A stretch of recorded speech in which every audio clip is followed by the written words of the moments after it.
पहली कार के करीब ही इससे कदरे दबते हुए कद लेकिन उस जैसा जिस्म रखने वाला एक नौजवान खड़ा था। उसके जिस्म पर भी वही लिबास था जो बाटो ने पहन रखा था। जैगोरा, अब तुमने इस चिंटी की निगरानी करनी है। इसकी फाइल में मौजूद फोटो तो तुमने देख लिया है। मैंने उसे शाम 4 बजे का वक्त दिया है। ऐसा ना हो कि वो खौफ से फरार हो जाए। साई की तरह चिमटे रहना। बाटो ने करीब जाकर उस नौजवान से मुखातिब होकर कहा, यस बॉस। जैगोरा की नजरों से तो भूत भी गायब नहीं हो सकता। ये चिड़िया का बच्चा कहाँ जाएगा? लेकिन बॉस, आपने उसे इतना लंबा वक्त क्यों दिया है? जैगोरा ने कहा, फाइल में दर्ज है कि वो बड़ा खतरनाक आदमी है। मैं सिर्फ ये देखना चाहता हूँ कि वो इन 6 घंटों में क्या हरकत करता है, कहाँ छुपने की कोशिश करता है।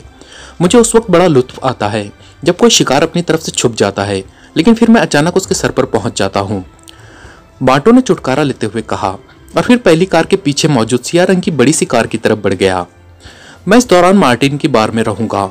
मार्टिन के पास पुरानी शराबों का काफी बड़ा जखीरा मैंने देखा है। तुम मुझे वहीं कॉल कर लेना, लेकिन ठीक 3:30 बजे तुम्हारी कॉल आ जानी चाहिए। मैं इस मच्छर को 4 बजे के बाद एक लम्हे की भी मजीद मोहलत नहीं दे सकता। बाटो ने कार का दरवाजा खोलते हुए कहा। यस बॉस, जैगोरा ने कहा, और बाटो सर हिलाता हुआ कार में बैठा और दूसरे लम्हे उसकी कार जरा सी बैक होकर मुड़ी और फिर तेजी से घूमती हुई मुखालिफ सिमत की तरफ बढ़ गई। मार्टिन से वह बखूबी वाकिफ था क्योंकि मार्टिन एक्रेमिया में भी एक बार का मालिक था, लेकिन फिर उसका वहां एक ग्रुप से झगड़ा हो गया और उस ग्रुप ने मार्टिन के सारे साथियों को ना सिर्फ हलाक कर दिया बल्कि उसकी बार को भी बमों से उड़ा दिया। मार्टिन शदीद जख्मी तो जरूर हुआ, लेकिन बहरहाल बच गया।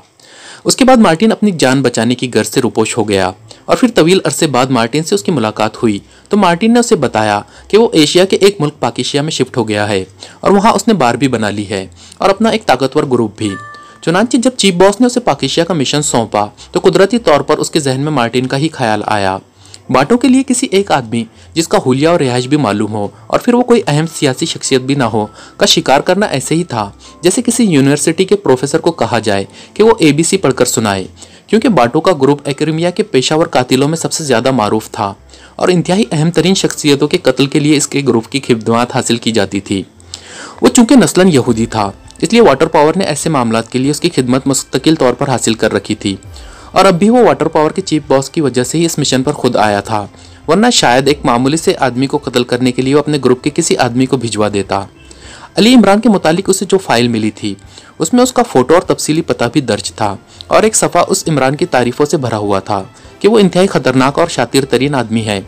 लेकिन बाटो ये तारीफें पढ़कर बेइख्तियार हंस पड़ा था। उसे रिपोर्ट मुरतब करने वाले पर गुस्सा आया था कि एक आम से आदमी के मुतालिक आखिर उसने क्या सोचकर कसीदे मुरतब कर दिए हैं। चूंकि मिशन उसकी नज़रों में इंतहाई मामूली था, इसलिए वो सिर्फ अपने खास साथी जैगोरा को लेकर पाकिस्तान के दारुल हुकूमत पहुंचा था और यहाँ आते ही वो सीधा मार्टिन के पास पहुंचा। मार्टिन ने उसके कहने पर उसे 2 कारें मुहैया की थी। गो मार्टिन ने उसकी आमद की वजह पूछने की बेहद कोशिश की थी, लेकिन बाटो ने उसे कुछ न बताया था क्योंकि ये उसके उसूल के खिलाफ था। कारें हासिल करने के बाद उसने मार्टिन से दारुल हुकूमत का न सिर्फ तफसीली नक्शा भी हासिल किया, बल्कि मार्टिन की मदद से उसने इस नक्शे में मौजूद अहम सड़कों, चौकों वगैरह के बारे में भी तफसील से डिस्कस किया था। यही वजह थी कि वो मार्टिन बार से रवाना होकर बड़े इत्मीनान से सीधा किंग रोड पहुंच गया था। फाइल में ही इमरान के फ्लैट का फ़ोन नंबर भी दिया हुआ था। फ्लैट को चेक करने के बाद उसने पब्लिक फ़ोन बूथ से वो फ़ोन नंबर डायल किया ताकि मालूम कर सके कि उसका शिकार अंदर मौजूद है या नहीं, और फिर उससे बातचीत होते ही उसके जहन में फाइल के मंदरजात घूम गए कि इमरान बज़ाहिर मज़ाहिया और मासूम बातें करता है, लेकिन दर हकीकत वो ज़हनी तौर पर बेहद अय्यार आदमी है। इस ख्याल के आते ही उसने उसे शाम 4 बजे तक का वक्त दे दिया। ये वक्त उसने सिर्फ इसलिए दिया था कि वो रिपोर्ट मुरतब करने वाले के सच को परखना चाहता था कि इमरान इस मोहल्लत में क्या करता है। वैसे भी ये मिशन इस कदर आसान था कि उसे खौमाखा किसी कुल्फत होने लगी थी। अब भला सुपर टॉप का चीफ इतनी दूर मिशन के लिए आए और इत्मीनान से एक फ्लैट में दाखिल होकर एक अजनबी और मस्करे आदमी को गोली मारकर वापस आ जाए। ये क्या मिशन हुआ? शायद ये बात भी मोहलत देते वक्त उसके जहन में थी। जाहिर है अब इमरान बचने के लिए भाग दौड़ करेगा, अपने आप को छुपाने की कोशिश करेगा और इस तरह इस मिशन में कुछ तो लुत्फ आएगा। जैगोरा की सलाहियतों से वो अच्छी तरह वाकिफ था। उसे अगर किसी आदमी की निगरानी पर लगा दिया जाए तो वो वाकई जोंक की तरह उस आदमी से चिमट जाता था और उसकी नज़रों से किसी आदमी का बच निकलना तकरीबन नामुमकिन समझा जाता था। इसलिए वो मुतमईन था कि शाम 4 बजे तक जैगोरा इमरान को किसी तरह भी निकल जाने का मौका ना देगा। मार्टिन बार शहर के शुमाली हिस्से में एक सड़क पर वाक़ई थी। खासी बड़ी बार थी, इसकी अलहदा पार्किंग भी थी। बाटो ने कार पार्किंग में रोकी और फिर तेजी से चलता हुआ बार हॉल में दाखिल हो गया। बार मकामी और गैर मुल्की अफराद से भरी हुई थी और ये सब के सब अपने चेहरों और अंदाज से किसी तरह भी अच्छे लोग ना लगते थे। लेकिन बाटो की शख्सियत कुछ ऐसी रुआबदार थी कि उसके हॉल में दाखिल होते ही वहां मौजूद अफराद को यकला साफ सा सूंघ गया और वो उससे मरऊब से नजर आने लगे थे।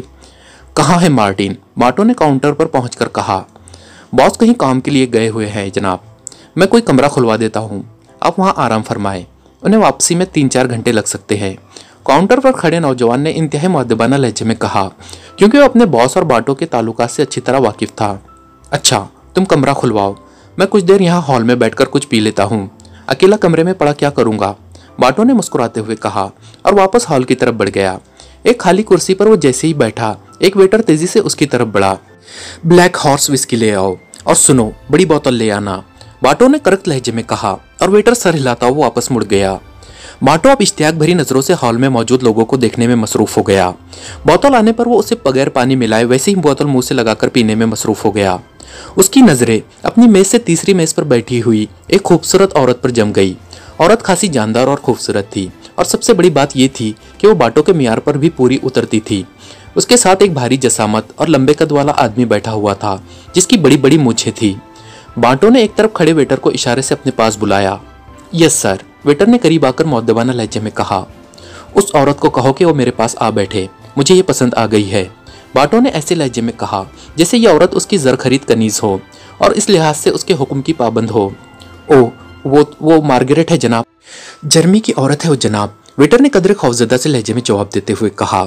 सुनो, आइंदा मुझे सबक पढ़ाने की कोशिश ना करना, वरना मैं तुम्हारी ये चिड़िया जैसी गर्दन एक लम्हे में तोड़ दूंगा, समझे? जाओ और उस औरत को यहाँ ले आओ, बाटो ने गजबनाक लहजे में कहा। यस सर, वेटर ने कहा और फिर तेज तेज कदम उठाता वो उस मेज की तरफ बढ़ गया जहां वो मूछों वाला आदमी और वो औरत बैठी हुई थी। वेटर ने उस मूछों वाले आदमी के पास जाकर कुछ कहा तो वो मर्द और औरत दोनों चौंक कर बाटो की तरफ देखने लगे। उस आदमी की आंखों से यकलक शोले से निकलने लगे। तुम्हारी ये जुर्रात कि तुम मार्गरेट के बारे में ये पैगाम ले आए हो? जाओ उस गंजे सुअर से कह दो, अब अगर उसने मार्गरेट की तरफ देखा भी तो मैं उसकी खोपड़ी तोड़ दूंगा। उस मूछे वाले की गरजदार आवाज सुनाई दी और उसकी आवाज सुनकर हॉल में मौजूद लोग यकलक खामोश हो गए। छोड़ो जर्मी, आओ हम यहाँ से चले जाते हैं, उस औरत ने उस मूछों वाले का हाथ पकड़ते हुए कदरे खौफजदा से लहजे में कहा। खामोश बैठे रहो मार्गरेट, जर्मी के सामने बुजदिले कोई सी बातें मत किया करो, जर्मी ने उसे बुरी तरह झिड़कते हुए कहा और मार्गरेट सहमकर खामोश हो गई। बाटो खामोश बैठा देखता रहा। दरअसल जो जबान जर्मी और मार्गरेट बोल रहे थे उसकी समझ ही में न आ रही थी, लेकिन फिर वो वेटर तेजी से मुड़ा और उसके करीब आने की बजाय वो तेजी से काउंटर की तरफ बढ़ गया। चंद लम्हों बाद काउंटर के पीछे खड़ा नौजवान बौखलाए हुए अंदाज में काउंटर के पीछे से निकलकर उसके पास पहुंचा। जनाब, आपका कमरा खुलवा दिया गया है, आप जाकर आराम कर सकते हैं, काउंटर मैन ने बड़े मुअद्दबाना लहजे में कहा। इस मार्गरेट को पहले मेरे कमरे में पहुंचाओ, यह औरत मुझे पसंद आ गई है, रकम की परवाह मत करो। बाटो को जो चीज पसंद आ जाए फिर वो रकम की परवाह नहीं करता। बाटो ने बड़े बेनियाजाना लहजे में कहा। जनाब, वो तौफ नहीं है, जर्मी की औरत है, आपको मैं एल्बम दिखाता हूँ, आप उनमें से कोई पसंद कर लें, काउंटरमैन ने डरते डरते कहा।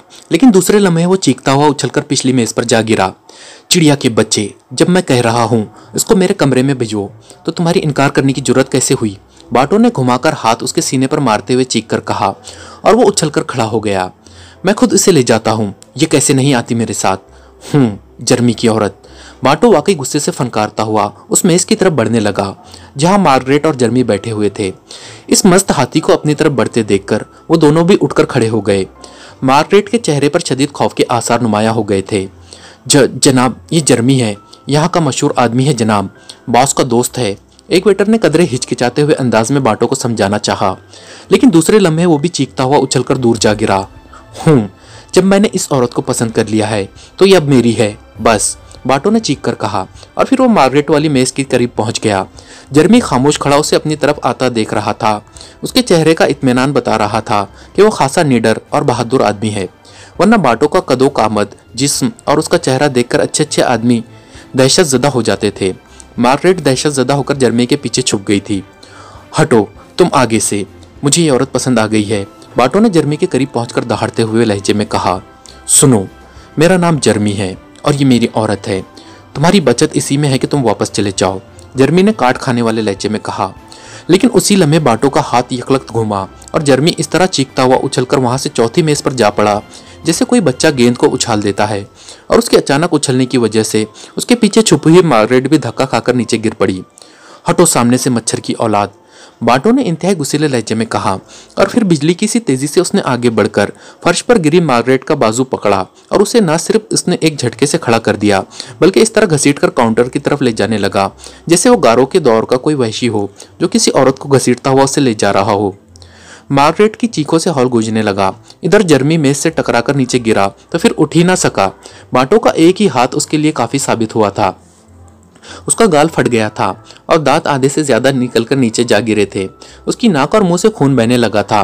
वो बेहोश हो चुका था। बाटो की इस बेपनाह ताकत ने हॉल में मौजूद हर शख्स को पहले से भी ज्यादा दहशतज़दा कर दिया, क्योंकि वह सब जर्मी को अच्छी तरह जानते थे। वो बेहतरीन लड़ाका और खासा ताकतवर आदमी समझा जाता था, लेकिन बाटो के जिस्म में तो वाकई कई गेंदों जैसी ताकत थी कि उसका एक ही हाथ जर्मी जैसों के लिए मोहल्लिक साबित हुआ था। और जाहिर है अब किसी में जुर्रत ना रही थी कि वो बाटो का रास्ता काट सकता। और वैसे भी वो जिस तबके से ताल्लुक रखते थे वहां पराई आग में कोई भी कूदने के लिए तैयार ना होता था। अभी बाटो चीखती चिल्लाती मार्गरेट को घसीटता हुआ काउंटर की तरफ बढ़ ही रहा था कि हॉल का दरवाजा खुला और फिर एक देवकामत हबशी अंदर दाखिल हुआ। वो एक लम्हे के लिए ठटका और फिर तेजी से बाटो की तरफ बढ़ गया। ओ बाटो, तुम और यहाँ ये क्या हो रहा है? उस देवकामत हबशी ने बाटो की तरफ बढ़ते हुए हैरत भरे लहजे में कहा। तो बाटो उसकी तरफ देखते हुए यकलक ठटक गया और इस तरह अचानक ठटकने की वजह से लाशऊरी तौर पर उसकी गिरफ्त मार्गरेट के बाजू पर खत्म हो गई। दूसरे लम्हे मार्गरेट बुरी तरह चीखती हुई वापस दौड़ पड़ी। तुम जवाना, मास्टर किलर के जवाना, तुम अभी तक जिंदा हो और यहाँ हो, क्या मतलब? बाटो इस देवकामत जवाना को देखते ही इस कदर हैरान नजर आ रहा था कि उसने मुड़कर मार्गरेट की तरफ देखना भी गवारा न किया था। हाँ, जिंदा भी हूं और यहाँ भी हूं, लेकिन ये तुम क्या कर रहे थे? जवाना ने मुस्कुराते हुए कहा। ओ, दरअसल मैं फारिग था और ये औरत, अरे कहाँ गई? ओ, भाग गई। चलो छोड़ो, अब तुमसे ही गप्पे चलेंगी, आओ बैठो, बाटो ने मुस्कुराते हुए कहा और फिर जवाना का हाथ पकड़कर वापस अपनी मेज की तरफ बढ़ गया।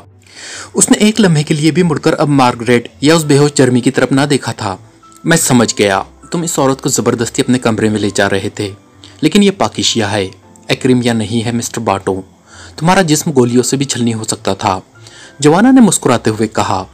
ओ जवाना, ये तुम हो के बाटो के सामने ऐसी बात कर सकते हो, वरना अगर यही बात किसी और ने की होती तो अब तक हड्डियां तोड़वा चुका होता। बाटो ने अपनी मेज के साथ रखी हुई कुर्सी पर बैठते हुए कहा और जवाना उसकी बात सुनकर बेइख्तियार हंस पड़ा। फिर वो भी सामने वाली कुर्सी पर बैठ गया। क्या मंगवाओ तुम्हारे लिए? बाटो ने कुर्सी पर बैठते ही कहा। अपने लिए जो चाहो मंगवा लो, मैंने शराब पीना छोड़ दी है। वैसे यहाँ पाकिशिया में आए कैसे? जवाना ने कहा। शराब छोड़ चुके हो? ओह, फिर तो तुम वो जवाना नहीं हो जो मास्टर किलर का जवाना था और जो रोजाना कई बोतलें पी जाता था। बाटो के लहजे में बेपनाह हैरत थी। तुम इस बात को रहने दो, ये बताओ कि तुम यहाँ आए कैसे?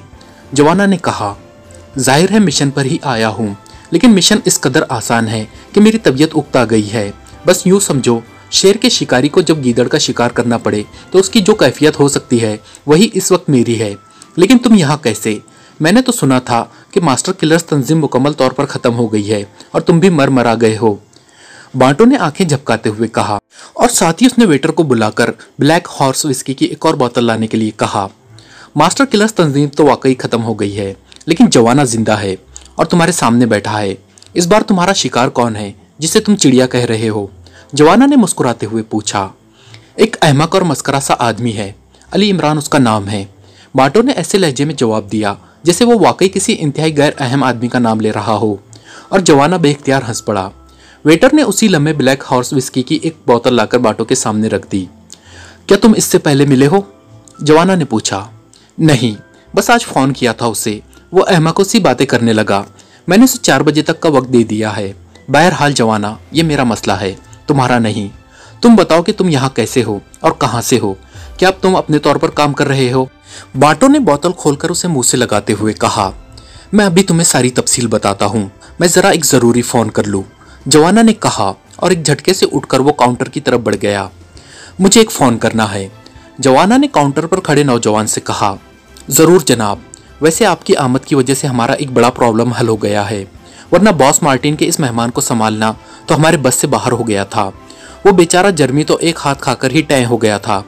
काउंटर पर खड़े आदमी ने जवाना की तरफ टेलीफोन खिसकाते हुए बड़े खुशामदाना लहजे में कहा और जवाना ने सर हिला दिया।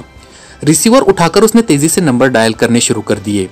रिसीवर उसने कान के साथ अच्छी तरह चिपका लिया था ताकि दूसरी तरफ से आने वाली आवाज काउंटरमैन के कानों तक ना पहुंच सके, क्योंकि उसे मालूम था कि वो दानिश मंजिल फोन कर रहा है। X2। राब्ता कायम होते ही X2 की मखसूस आवाज सुनाई दी। मैं जवाना बोल रहा हूँ जनाब, मास्टर से बात करनी है। जवाना ने मुअद्दबाना लहजे में कहा। ठीक है, दूसरी तरफ से कहा गया और फिर चंद लम्हों बाद इमरान की आवाज उभरी।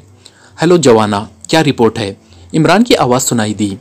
मास्टर, मैंने उसे ढूंढ निकाला है, वो मार्टिन बार में मौजूद है, मैं वहीं से बोल रहा हूँ। अब मजीद क्या हुक्म है? जवाना ने पूछा। उससे कुछ बात हुई? क्या ये वही आदमी है जिसकी आवाज़ मैंने तुम्हें सुनाई थी? इमरान ने पूछा। यस मास्टर, वही है। मेरी उससे मुख्तसर सी गुफ्तगू हुई है, वो आपके लिए ही यहाँ आया है, उसने आपका नाम भी लिया है। जवाना ने जवाब दिया। क्या तुम उसे राना हाउस ले आ सकते हो, या मैं दूसरे मेंबर्स को कहूँ कि वो उसे अगवा करके ले आए? मेरा मतलब है बेहोश वगैरह करके। इमरान ने कहा। ओ नहीं मास्टर, वो मेरे साथ खुद ही आ जाएगा। जवाना ने चौंक कर कहा।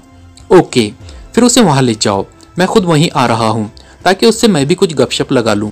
अभी 4 बजने में बहुत सा वक्त पड़ा है। इमरान की मुस्कुराती हुई आवाज़ सुनाई दी। ठीक है मास्टर, जवाना ने भी मुस्कुराते हुए जवाब दिया और फिर रिसीवर रखकर वो वापस बाटो की तरफ मुड़ गया। बाटो मुसलसल शराब नवेशी में मसरूफ था, लेकिन तेज तरीन विस्की को इस तरह खालिस पीने के बावजूद उसके चेहरे से जर्रा बराबर भी मालूम ना हो रहा था कि वो शराब पी रहा है या पानी। आओ बाटो, तुम्हारे मतलब की एक खास जगह चलते हैं जहाँ इस औरत से भी ज्यादा जानदार औरतें मौजूद है। जवाना ने उसके करीब पहुंचकर कहा।